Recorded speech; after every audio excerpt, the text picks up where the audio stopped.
मल्लिकार्जुन खड़गे जी ने महाकुंभ में बातचीत करने के लिए और सीधे राहुल गांधी की एंट्री भी सीट पे हो चुकी है। राहुल गांधी यहाँ पे आए, लोगों से मुलाकात भी की, आप भी मौजूद थे। क्या कुछ बात हुई और राहुल गांधी की ओर से क्या आश्वासन दिया गया? देखिए, लोगों ने अपनी अपनी बातें उनके सामने रखी और उनका मुख्य मुद्दा ये था कि वो अपनी बात आए, लोगों की बात समझें, सुने। और यहाँ एक तो मुद्दा है टेम्परेरी मस्टर रोल का, वो कि यहाँ लोगों को जो नौकरियां मिलती हैं वो पिछले कई सालों से बंद हो गई है। हम लोग कह रहे थे कि कांग्रेस के समय अगर मस्टर रोल मिलते थे, टेम्परेरी मस्टर रोल, तो अब क्यों बंद हो गए? केजरीवाल जी यहाँ से विधायक हैं, आप उसको रेज करते हैं एनडीएमसी में, आपने नहीं किया जब 10 साल से बंद हो गई। एनडीएमसी बीजेपी के अंडर है, बीजेपी ने इसको बंद करके रखा। तो कांग्रेस ने ये कहा है कि हम जैसे ही सरकार में आएंगे हम पीएमआर को यहाँ रिस्टोर करेंगे और राहुल जी से रिक्वेस्ट करेंगे कि आप नेता हो प्रतिपक्ष हो लोकसभा में, आप अपने स्तर पर इसको होम मिनिस्ट्री पर रेज करें। फिर यहाँ जो लोग टेम्पररी हो जाते थे उनके रेगुलराइजेशन का मुद्दा है, और रेगुलराइजेशन का मुद्दा भी बिल्कुल बंद हो गया। चौथा ये है कि यहाँ कॉम्पनसेटरी जो डेथ होती है, डेथ के बाद सिर्फ 4 या 5% को जॉब मिलता है, जबकि सरकार में ज्यादा को मिलना चाहिए। कांग्रेस के समय करीबन 35-40% को मिलता था, तो हम आशा करेंगे वो रिस्टोर हो। और आखिरी मुद्दा है कि क्योंकि यहाँ कुछ लोग बहुत सालों से रह रहे हैं, 50-60 साल से, एनडीएमसी ने कई जगहों पे लोगों को इसी तरह की प्रॉपर्टीज लीज पर दी है, तो हम आशा करेंगे यहाँ भी लीज पर दें। लेकिन लगातार दिल्ली के चुनाव में यमुना का बार बार जिक्र होता है। कल अरविंद केजरीवाल ने हरियाणा की सरकार पर एक बड़ा आरोप लगाया कि यमुना में हरियाणा सरकार द्वारा अमोनिया मिलाया जा रहा है, जिसको कल जो है दिल्ली सरकार ने पाया है। और उन्होंने ये भी दावा किया कि सही वक्त पे ये जांच जो है सामने आ गई, वरना कई लोगों की जानें चली जाती। क्या कहना चाहिए? देखिए, ये बहुत गंभीर आरोप है। हाँ। क्या इन्होंने टेस्ट किया है, क्या जहर पाया है, इसका कोई सबूत है क्या? जल बोर्ड ने कल कहा कि हमारी मुख्यमंत्री और अरविंद केजरीवाल झूठ बोल रहे हैं। अब या तो हरियाणा सरकार ने जहर मिलाया है या नहीं, और मेरे ये कि अगर हरियाणा सरकार ने जहर मिलाया है तो सबूत पाना चाहिए, हरियाणा के मुख्यमंत्री को जेल जाना चाहिए। और जैसे जल बोर्ड कह रहा है कि वो गलत है और झूठ है, तो किसी चीज पर इल्जाम लगाने पर अरविंद केजरीवाल और आतिशी जी पे केस होना चाहिए। आपको याद है, आज से कुछ समय पहले स्कूलों पे बम फटेंगे, इसका किसी ने झूठा अफवाह फैलाई थी, उस आदमी को जेल हुई, उस पर मुकदमा चल रहा। तो झूठी अफवाह फैलाना जिसमें पब्लिक में डर फैले, उसको क्रिमिनल बनता है। और अगर ये झूठी इन्होंने इल्जाम लगाया है तो इन दोनों को गिरफ्तार होना चाहिए और उन पे केस चलना चाहिए। एक आखिरी सवाल, क्योंकि लगातार इंडिया गठबंधन में जिस तरह से कांग्रेस पार्टी भी एक सहयोगी दल है, लेकिन समाजवादी पार्टी के चीफ अखिलेश यादव आज जो है दिल्ली में आम आदमी पार्टी के लिए जो है समर्थन में रैली करने आ रहे हैं। वहां से टीएमसी जो है वो अपने सांसदों को भेज रही है।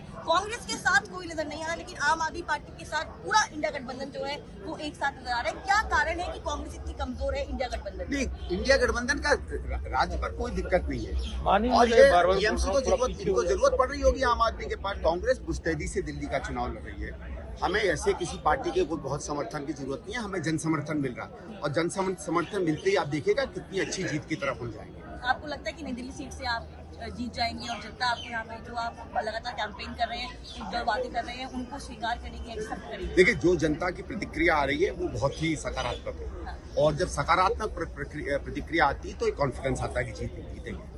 बातचीत करने के लिए साफ तौर पर संदीप दीक्षित कहना है कि राहुल गांधी ने यहाँ पे आके लोगों से मुलाकात की, लेकिन संदीप दीक्षित बहुत कॉन्फिडेंट है कि वो इस सीट से अपनी जीत हासिल कर पाएंगे और तमाम जो वादे वो कांग्रेस पार्टी के जनता के बीच में लेके जा रहे हैं। कहीं ना कहीं जनता भरोसा करेगी, लेकिन देखना दिलचस्प होगा कि दिल्ली की जनता आखिरकार किसको चुनती है। करियर कटियार, इंडिया न्यूज, नई दिल्ली।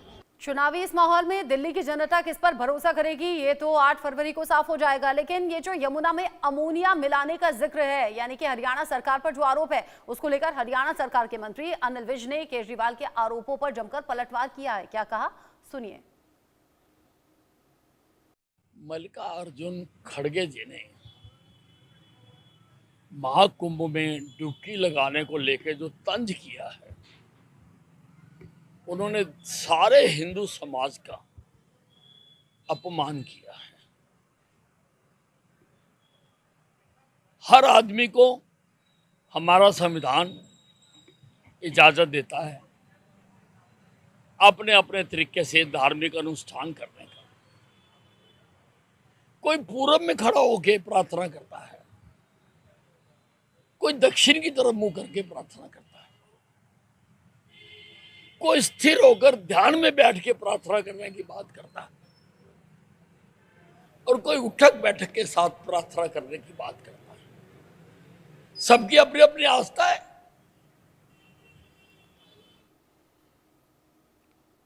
इस खबर को लेकर इंडिया न्यूज संवाददाता शुभ राणा मेरे साथ में जुड़ गई है लाइव। शुभ, दिल्ली चुनाव में अलग अलग मुद्दे तो छाए रहे, अब यमुना में अमोनिया का मामला भी गहरा गया है। आम आदमी पार्टी की सरकार सवाल कर रही है, मुख्यमंत्री ने खत चुनाव आयोग को लिख दिया। उधर अनिल विज कह रहे हैं कि ये तो लोगों की भावनाओं के साथ में, धार्मिक भावनाओं के साथ में खिलवाड़ करने जैसा है। ये आरोप प्रत्यारोप चलते रहेंगे, लेकिन क्या वाकई अमोनिया की बात में सच्चाई है?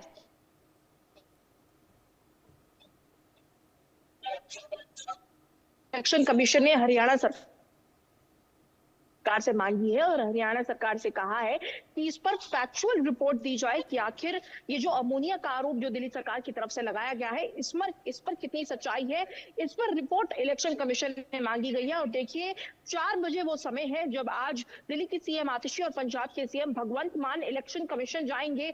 4 बजे वो समय है जब वो वहां जाकर मिलेंगे और इसकी शिकायत दर्ज करेंगे, क्योंकि देखिए आतिशी ने आज सुबह भी फिर से एक पत्र लिखा था जिसमें उन्होंने कहा था कि दिल्ली जल बोर्ड ने माना है कि जो वजीराबाद ट्रीटमेंट प्लांट है जिसकी कैपेबिलिटी 1 ppm पानी जो है अमोनिया को निकालने में वो सक्षम है, लेकिन अब 7 ppm करके कुछ पानी है जिसको लेकर आतिशी ने कहा था कि ये 6 गुना ज्यादा पानी है जिसकी जो दिल्ली वासियों के लिए जहरीला हो सकता है। इससे किडनी डिजीजेस भी हो सकते हैं और तमाम स्किन एलर्जीज भी हो सकती हैं। ऐसे में इसको लेकर सवाल बहुत उठे थे और दिल्ली के सीएम आतिशी ने इलेक्शन कमिश्नर से टाइम मांगा था। 4 बजे का आज वो टाइम मिला है और 4 बजे आज आतिशी और भगवंत मान इलेक्शन कमिश्नर के ऑफिस जाएंगे और वहां जाकर इसकी शिकायत दर्ज कराएंगे। लेकिन देखिए सियासत इस पर तेज है, सियासत अभी हो रही है और ये सियासत आगे भी बढ़ेगी। साथ ही साथ अब जिस तरीके से शाम 4 बजे चुनाव आयोग के दफ्तर पहुंचेंगे, ऑफिसर से मुलाकात होगी, आगे जो अपडेट होगा शुभ राणा आपके जरिए दर्शकों तक पहुंचाएंगे। अभी के लिए शुक्रिया आपका। इस पूरे मामले को लेकर आम आदमी पार्टी बीजेपी पर हमलावर है, हरियाणा सरकार पर